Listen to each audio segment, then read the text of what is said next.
रात का वक्त था। पहाड़ों के दरमियान एक पुराना अनजाना सा रेस्ट हाउस खड़ा था। इलाके के लोग उसे सियाह रेस्ट हाउस कहते थे। कहा जाता था कि वहाँ एक ऐसा कमरा है जिसका दरवाजा कभी नहीं खुलना चाहिए। कमरा नंबर 313। आदिल, जो कि एक ट्रैवल ब्लॉगर था, मुहिम जोई के शौक में इस वीरान रेस्ट हाउस तक जा पहुंचा। इसे मकामी लोगों ने रोकने की पूरी कोशिश की, मगर वो हंसते हुए बोला, यार भूत परियत कुछ नहीं होता, सिर्फ कहानियां हैं। रेस्पशन पर बैठा बूढ़ा केयर टेकर इसकी बात सुनकर कांप गया। इसने आदिल को चाबी देते हुए कहा, बेटा ऊपर का पूरा हिस्सा बंद है, नीचे वाले कमरों में रह जाना और कभी भी 313 का दरवाजा छूने की गलती मत करना। आदिल ने बगैर सुने चाबी पकड़ी, मोबाइल निकाला और वीडियो बनाते हुए सीढ़ियां चढ़ने लगा। ऊपर का हिस्सा वाकई सुनसान था। खामोशी इतनी गहरी कि अपने कदमों की आवाज भी अजीब लग रही थी।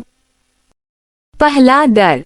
आदिल ने वीडियो बनाते हुए कहा, अब मैं इस मशहूर कमरा 313 के पास हूँ, देखते हैं इसमें क्या खास बात है। जैसे ही उसने कैमरा दरवाजे की तरफ किया, उसने देखा कि दरवाजे के नीचे से हल्की हल्की सियाह धुंध बाहर निकल रही है। वो रुका। इस लम्हे एक तेज सर्द हवा का झोंका गुजरा, हालांकि खिड़कियां बंद थीं। आदिल ने कैमरे में जूम किया। दरवाजे के नीचे से बाहर आती धुंध अचानक पीछे हट गई, जैसे कोई इसे खींचकर वापस ले गया हो। इसका दिल पहली बार धड़का, मगर वो वापस ना मुड़ा। कमरे की हकीकत। आदिल ने दरवाजे पर हाथ रखा। दरवाजा ठंडा नहीं, बर्फ जैसे सर्द था। एक लम्हा रुका, फिर उसने हैंडल घुमाया। दरवाजा आहिस्ता आहिस्ता खुद ब खुद खुलने लगा। कमरा बिल्कुल अंधेरा था, जैसे अंदर रोशनी कभी पहुंची ही ना हो, जैसे कमरा जिंदा हो। आदिल ने कैमरा ऑन किया और अंदर कदम रखा। पूरा कमरा बोसीदा, सड़े हुए लकड़ी की बू से भरा था। लेकिन एक चीज अजीब थी। कमरे के बीचों बीच एक कुर्सी रखी थी और इस पर किसी के बैठने का निशान अभी भी वाज़ेह था, जैसे कोई अभी अभी उठा हो।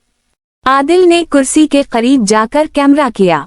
उसी लम्हे पीछे से दरवाजा जोर से बंद हुआ। बंद था। आदिल उछल गया। कमरे में अंधेरा मजीद गहरा हो गया। वो दरवाजे की तरफ भागा, मगर दरवाजा जैसे पत्थर का हो गया हो, हिल भी नहीं रहा था। इसने मोबाइल की फ्लैश ऑन की, लेकिन फ्लैश ऑन होते ही वो चीज दिखाई दी जिसने उसके पैरों से जमीन निकाल दी।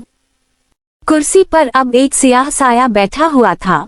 चेहरा नहीं, शक्ल नहीं, सिर्फ एक गहरा काला वजूद। आदिल की सांसें फूलने लगीं। साया आहिस्ता आहिस्ता उसकी तरफ मुड़ा। नकाब उतरता है। आदिल चीखा और पीछे हटते हुए दीवार से जा लगा। साया कुर्सी से उतरा और रेंगते हुए उसके करीब आने लगा, जैसे कोई टूटी हुई हड्डियां घसीट रहा हो। साया इसके बिल्कुल सामने आकर रुका। फिर इसने इंसानी आवाज में सरगोशी की, तुम्हें नहीं आना चाहिए था। आदिल की सहम गई आवाज निकली, तुम कौन हो? साया आगे झुका, जैसे उसके कान में कुछ कहना चाहता हो।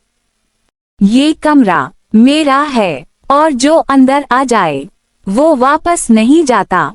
अचानक कमरे की दीवारों पर खराशों जैसे अल्फाज उभरने लगे, एक जैसे अल्फाज बार बार। 313 कभी मत खोलना, 313 कभी मत खोलना। आदिल खौफ से कांप रहा था। इसका मोबाइल हाथ से छूटकर जमीन पर गिरा। फ्लैश बुझ गई। कमरा दोबारा मुकम्मल अंधेरा हो गया। आखिरी लम्हात। अचानक कमरे में किसी औरत की चीख सुनाई दी, फिर बच्चों के रोने की आवाज, फिर सैकड़ों आवाजें, सब एक साथ, सब करीब, जैसे दीवारों के अंदर कोई ससक रहा हो। आदिल दीदावार दरवाजा खोलने की कोशिश कर रहा था, मगर दरवाजा नहीं खुल रहा था। फिर वो लम्हा आया जिसने सब खत्म कर दिया। साया इसके पीछे नमूदार हुआ। उसने अपने ठंडे लंबे सियाह हाथ आदिल के कंधों पर रखे और जोर से पीछे खींचा। आदिल धाड़े मारता हवा अंधेरे में गुम हो गया। उसकी आखिरी चीख रेस्ट हाउस के पूरे वीराने में गूंजी। अगली सुबह केयर टेकर जब ऊपर गया तो कमरा नंबर 313 बंद था, जैसे हमेशा रहता था। लेकिन इसके दरवाजे पर एक चीज ज्यादा थी, आदिल का टूटा हुआ मोबाइल।